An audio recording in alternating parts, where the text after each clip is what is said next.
ham and cheese puffs with asparagus. Ingredients: 375 grams/13 ounces puff pastry, 6 slices ham, 6 slices cheese such as cheddar, 18 spears asparagus, 1 egg beaten, 1 teaspoon poppy seeds, 1 teaspoon sesame seeds. Directions: preheat oven to 200 C/400 F. On a floured surface, roll out the puff pastry into a 1/4 inch thick rectangle. Then cut into 6 equal size squares. Lay down slices of ham, they might need to be cut down to size, diagonally, see photos for reference. Then 3 asparagus spears per pastry and top with a slice of cheese or 2 tablespoons of grated cheese.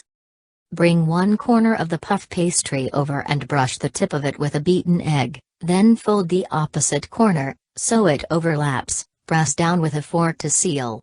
Arrange on a parchment-lined baking sheet 2 inches apart, brush the top of the pastries with a beaten egg and sprinkle with a mixture poppy and sesame seeds. Bake for 12-15 minutes until golden.